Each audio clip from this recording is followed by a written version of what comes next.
This is the Forex Q&A podcast. This is VP, professional Forex prop trader here in the United States, answering your user-submitted Forex questions every Monday morning. I fucking love Mondays, don't you? It's funny how when you become a trader, your mindset just totally shifts. I used to look forward to the weekend. Now I get impatient on the weekends, waiting for Monday to come so I can just get right back into things. Anyway, if you have a question that you would like to ask, first go through all the material to make sure it's not there. But then, if you still have a question remaining, go to nononsenseforex.com/askvp. There will be a contact form there eventually, and then you can go fill it out and ask me anything you want, and I will get back to you within 48 hours. Now, I was hoping the contact form would be, the new one, I should say, would be ready this past week, and it was not. I am really bad at design, if that wasn't already obvious. And while the form doesn't need to look super pretty, it just needs to be functional and have all the things I want on it. And that took a little bit of time. I was on the road this week. And just didn't get done, but it will be by this week. That is my main focus. But look, if the majority of questions I normally get are any indication, you getting your current question answered was just a matter of going back into the videos or the blog, and it's typically right there. Oftentimes I'll get people who ask me a question and then they'll come right back within the same day and say, oh crap, I just saw the answer in a video. Can I ask you another one? So just make sure you do your due diligence on your end before asking, and in return I will make sure that contact form is back up and ready to go, and better than ever. It was starting to delay a little bit too.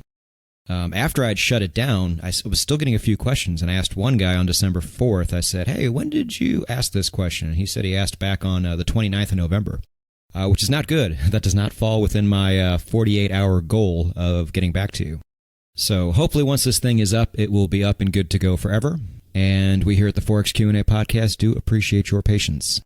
Now, I haven't done a country shout-out in a while, and it is about time that I did. There is one country in particular that has just been destroying it lately on YouTube, and in a very short amount of time has crawled up to the top 5 in terms of overall viewership. Now, if those of you listening at home would like to take a guess, feel free, but I'll give you a little bit of a hint. And it's actually a terrible hint, but anyway, when I told you before, when I was doing a little bit of research, seeing which countries were the most Forex crazy, I looked up terms like Forex and Forex trading. And there are certain tools on Google that will show you by country which countries search for those terms the most often. Now, number 1, as we discussed before, was South Africa, and number 3 was the UK. I thought UK was going to be number 1 because everything kind of centers from London as far as Forex goes. But would anybody like to guess who was number 2? And this is a strong number 2. And I didn't have too many viewers from this country up until recently. But when they came in force, and I absolutely love it. We here at No Nonsense Forex would like to send a special shout out to Super Eagles. Stand up, baby. Nigeria has officially joined the party. I did not consider this podcast a success until we started getting the number 2 most Forex crazy country on board. We've been waiting for you, Nigeria. Took you a minute to get here, but you are here now, and we may officially proceed. So let's go ahead and get into the question for episode 25. It's actually more than one question, kind of a 1A and 1B situation we have going here. But the main question is something I've been asked no less than probably 15 times. It's pretty common, and so I definitely want to attack it now. For episode 25's main question, we have Ronnie from Santo Domingo, Dominican Republic. And Ronnie asks, do you ever add on to a winning trade? And this is a really good question. I like questions like this. Because it means 2 things. 1, you guys are absorbing the material, and 2, there's also a certain degree of critical thinking going on beyond the material. And those 2 things are a very good recipe for success moving forward. But if you all recall, I did a video in the money management playlist called Scaling Out, and that is all about finding a certain point on a winning trade for you to take half of your money off the table, move your stop loss to break even, and let the rest of it run. At least until your trailing stop or your exit indicator or your actual stop loss ends up closing the trade for you. And so we have the term scaling out. There is also a term and a concept called scaling in. And what that is, in a nutshell, is if you are already winning a trade and a retracement were to happen, Let's say you're going long and then price pulls back short a little bit over time after you've already taken some money off the table. Do you buy the dip? Do you put more money down?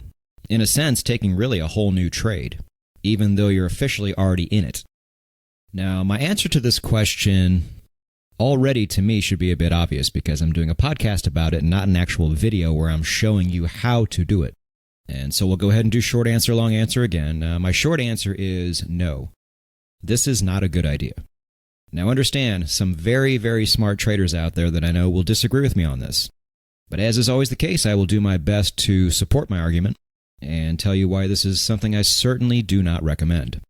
So if you are attempting to trade the no-nonsense Forex way, you are putting together your system. You are putting together your own algorithm. And this past Thursday in the volume video, it was nice because a lot of people got a much clearer picture of what that algorithmic structure is and what it is designed to do. And so I think some people who were confused about it before became a lot less confused after that video. But as far as trade entries go, what it is designed to do, and that confirmation indicator is a huge part of it, is to get you into a trend at the most perfect, optimal time it possibly can.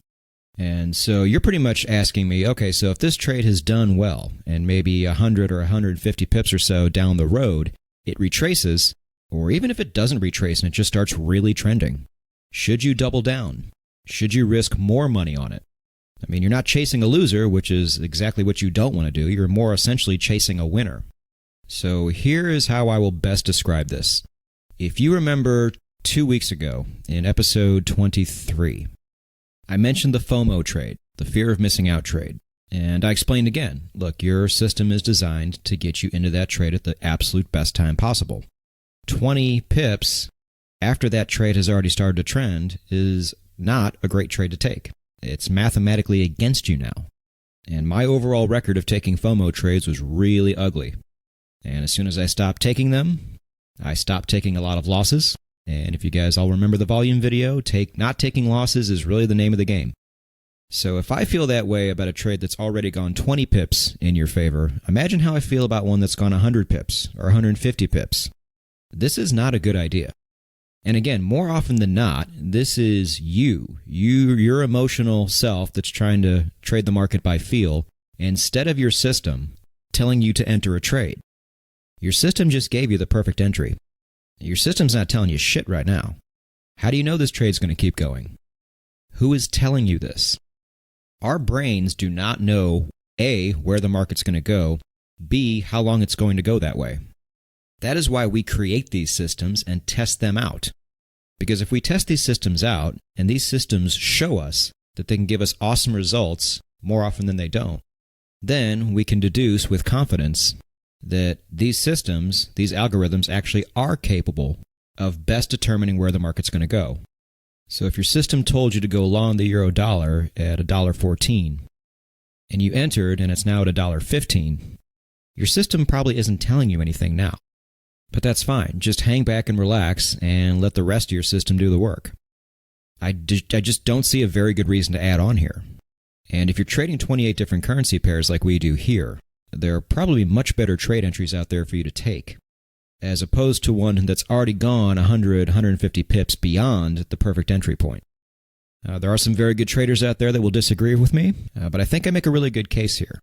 And I don't know, but I think there's also a little element of greed here in doing something like this. And greed is an emotion, a very dangerous emotion when it comes to trading. And anything that has even a tiny little element of greed to it needs to be removed.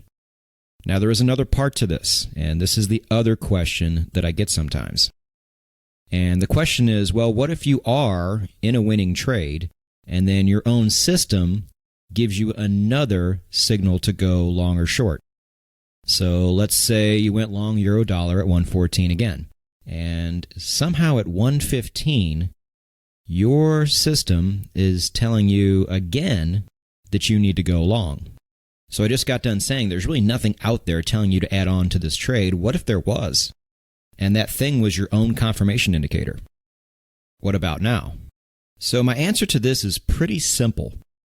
In order for your confirmation indicator to give you a second long signal like that, it would have first have to have gone the other way, meaning that if your confirmation indicator was a zero cross indicator, for example, so when the line crosses above zero, that's a long. In order for it to give you another one, it would have had to have crossed down the other way short first. Does that make sense? And if it did that, what are you still doing in that trade? Your own confirmation indicator just gave you a signal to go short. If that's not a signal to exit, I'm not sure what is. I've told people in the past, you can use your confirmation indicator as an exit indicator too. It's just typically not going to be your best option. But good Lord, if it is telling you to go the other way, that's definitely a sign to get out.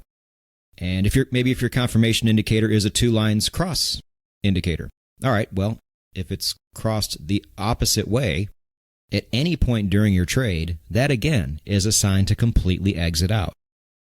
Like I said, I hope this all makes sense. This is going to make sense to most of you who have consumed all the material by now. People who are kind of new into this game are going to be really confused. But if you follow the structure I gave you in the beginner's video, by the time you get to this podcast, you should be pretty well versed in what we're talking about. But if you guys ever get an opposite signal on your confirmation indicator while you're already in a trade, that is definitely time for you to get out. And I understand this is tough. You guys want to be a part of those really nice big trends. And it sucks because sometimes your own system takes you out too early. I totally get it. But there is some good news here. Do you guys remember the MACD video? Do you guys remember the main takeaway from the MACD video? That one absolutely killer tip I gave you? It was called the continuation trade. Some of my biggest wins ever were made on continuation trades.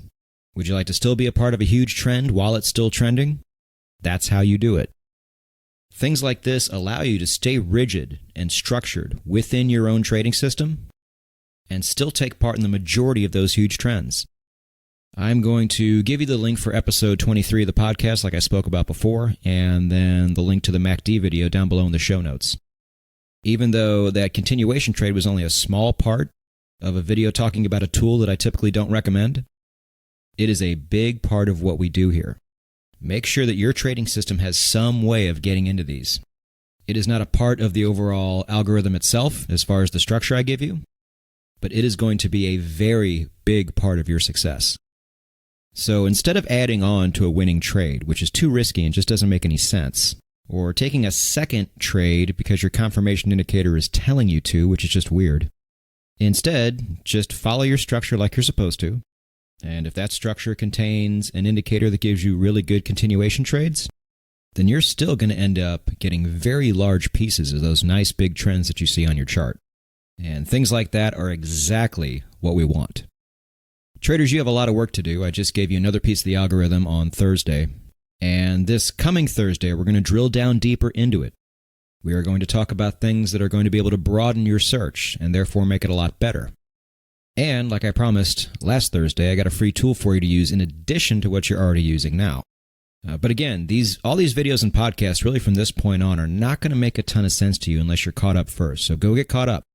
And when you do, go out there and put in the work. Make this thing happen, traders. Go get it.